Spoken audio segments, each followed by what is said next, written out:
Good morning. Let's see if you can see me. Okay, it's not morning. Obviously, I'm not a morning person, but hi guys. How you doing?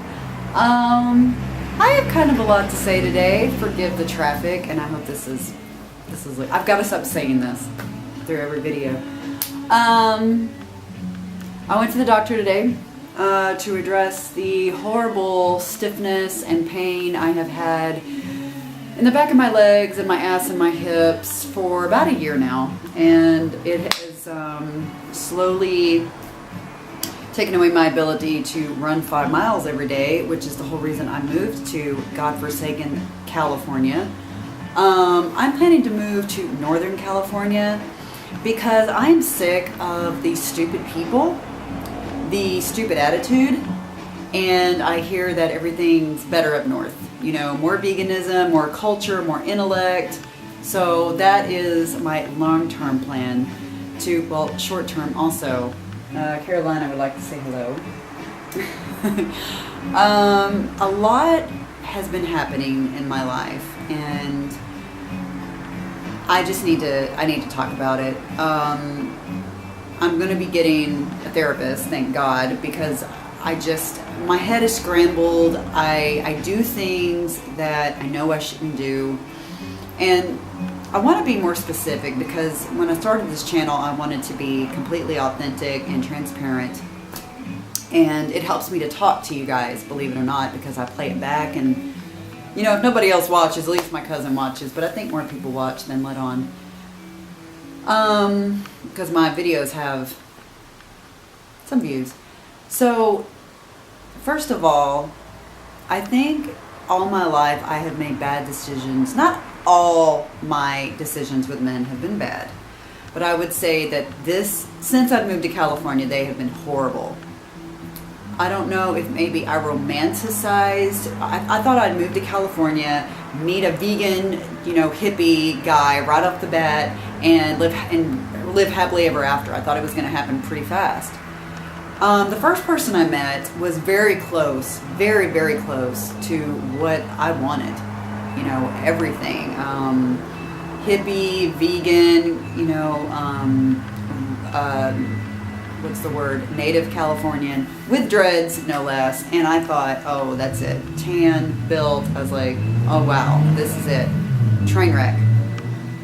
Second one, double train wreck with a helicopter crashing in and maybe some cars and planes and explosions and volcanoes and tornadoes. Just a big fucking mess that just seems to perpetuate and forever because of me. The common denominator in all this is me. And I came here, I feel, in a hurry. I came here with a plan and it needed to happen quickly. I've talked extensively about this with my cousin, and she says, the biggest mistake you make is that you get impatient out of loneliness. Now, I'm an only child. I'm an introvert. I like to be alone. Forced socialization is a nightmare for me.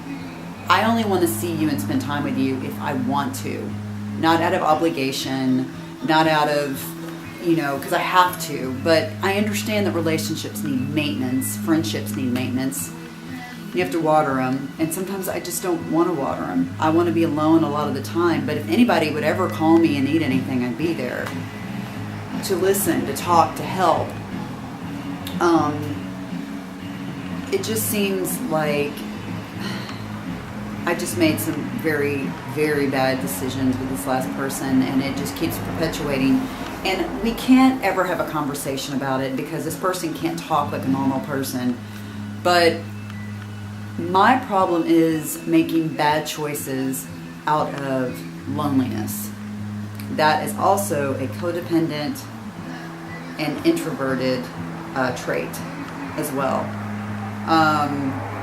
There are takers in this world. And I know this isn't a big surprise, but I felt like this person saw me and I had a sign that said, latch on, I'm a bottomless pit of give. And what's funny is they want to come across as a giver, a helper, this wonderful, great person, and they really don't realize what a taker they are. When I'm around this person, my energy plummets. My aura screams, get the hell away from me. It's abrasive, and he's a soul sucker. He always wants to complain about how he's been hurt, but he never wants to heal. He always wants to say that, oh, he's so alone, but then every time I talk to him, he's seeing another girl or, helping a girl. And I would like to address this. I would like you guys to tell me if you've ever heard of a man who ever did anything for a woman where he wasn't hoping to get laid, if not that day, somewhere down the road. I feel like I don't even have to say this in a video. This is understood. If you ever want to have a good relationship with a woman, it is understood that you don't have 2,000 slutty looking chicks on your Facebook. I'm just saying. Okay? Duh. Like, can I get a unanimous what the fuck around the world from every woman there is? This is not Amy made up. This is not some things that I made up. Girls know that guys are going to help you if you seem lost, weak, if you're showing a lot of body and you do it for a living. They're going to think you're easy, and we play on that. We play on that because we know you're going to help us, because we know that you are thinking that the ultimate reward is our body. I don't care. Buddhist monks are probably the only ones that are not driven by sex. I'm sorry.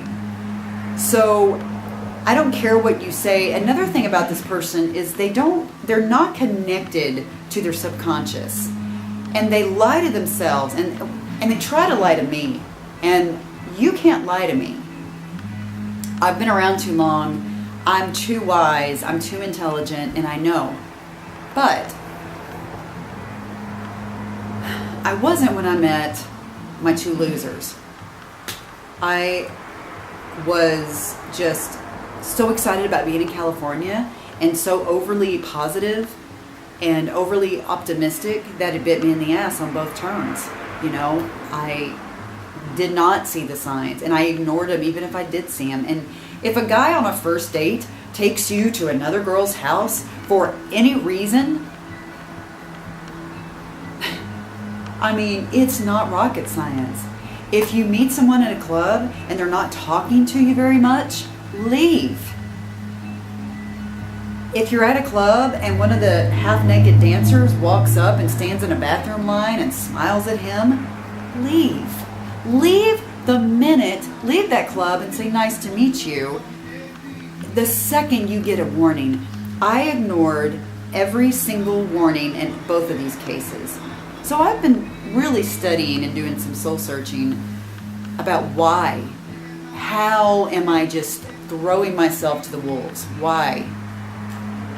And it's loneliness. So loneliness is strong, and impatience to get on with my life and have a fulfilling, healthy relationship that leads to marriage, and where it's us building each other up, traveling. Someone with the money and the time and the want to travel is very important. I have an RV, let's do it, right? So I know that I may not get all I want in one person. And there's some expectations that I'm going to have to let go because they're shallow and they don't mean anything.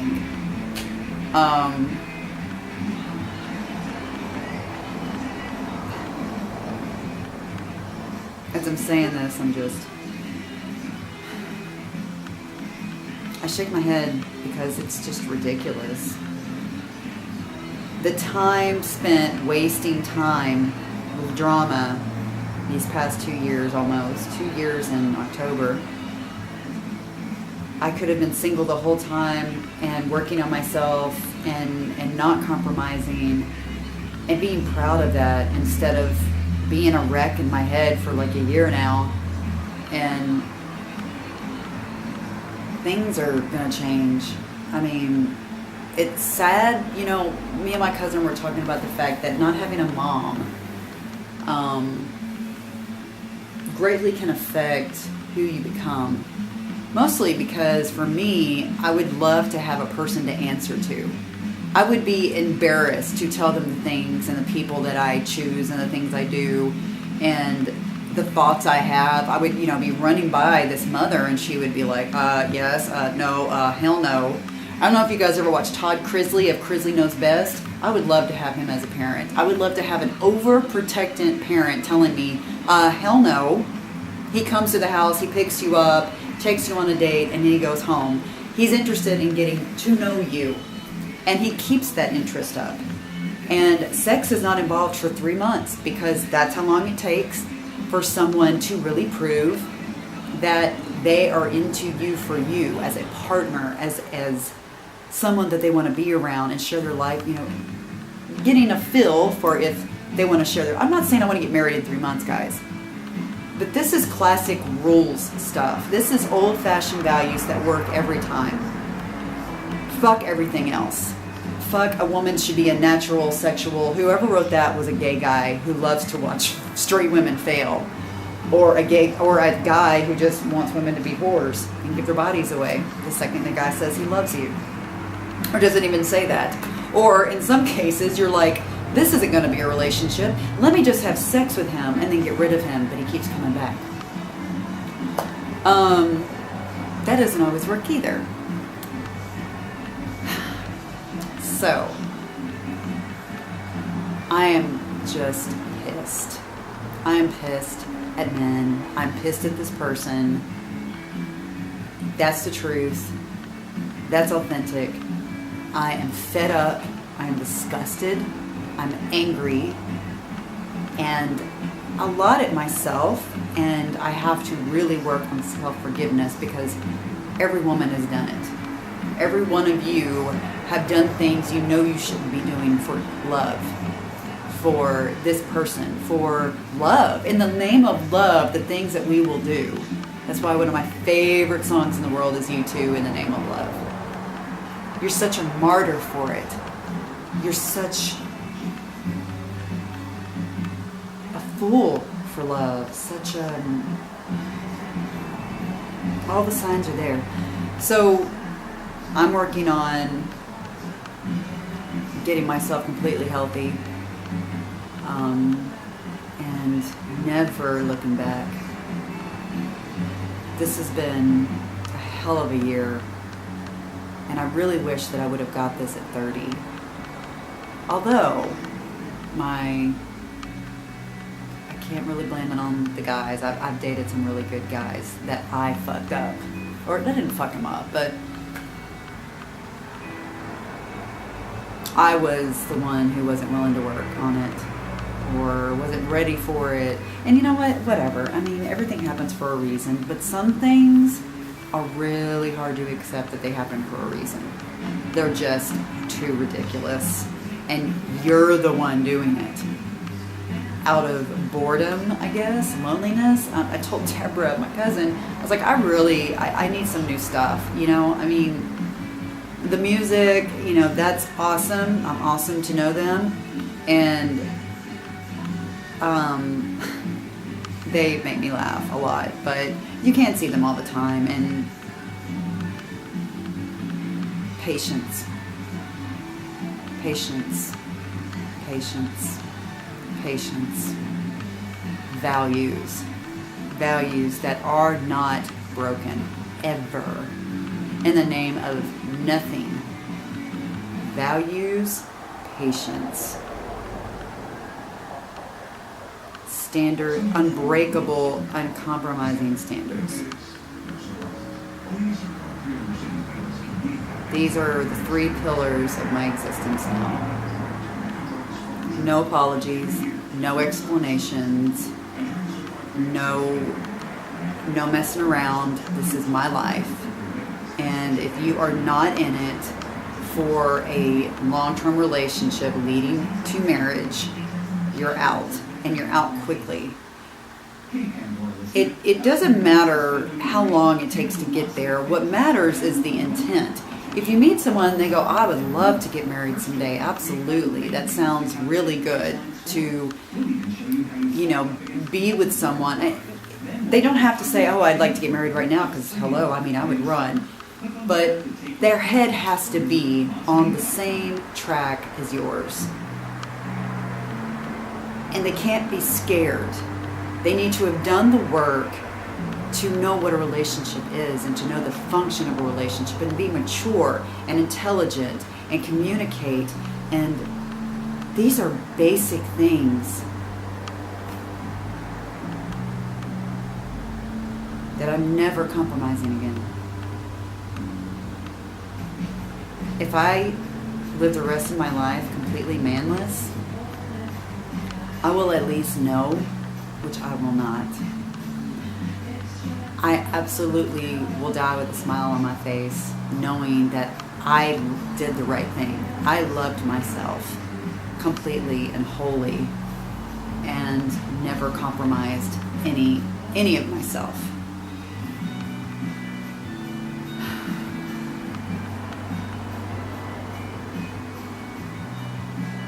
You think loneliness is painful? The alternative of not following your values, what you know to be right, sticking to them no matter what. Don't play stupid games. Don't believe a liar when they're lying to you. Trust your instinct. See the red flags and say, no more. No. I want this, this, and this, and you are not capable, and so goodbye. And don't feel bad about it. They don't feel bad about when they're fucking you over. They don't feel bad about it when they tell you, oh, well, this, and this. They don't feel bad about it. Why should I feel bad about it? This is my life. I have to run it like a boss, like a dad, like a mother. Like, what would I want for my daughter? No, you are not getting in here anymore. No, she will not be your friend. You blew the chance to know this woman. This woman is not out for guy friendships. Especially when it didn't start that way. Sorry. There should have been more communication, more talking, more thinking and talking, more honesty. Of course, guys aren't going to do that because they're all trying to get laid. They're all trying to get up in your life. Girls, look, it ain't up to them to be honest. It's up to you to trust your instinct and to shut it down. They're never going to be honest. They're predators. I'm not saying every man's a predator. I know nice guys right now are squirming like, what about us? What about the ones who are always ignored, always in the friend zone? Guys, if you're a nice guy and you're not getting anywhere, I would say it's because you're not pushing the envelope. You're cool with whatever.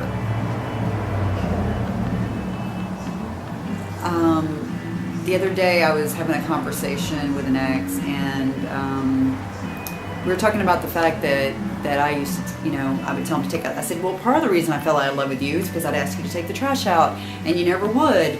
And he's like, well, did you ever tell me you loved me?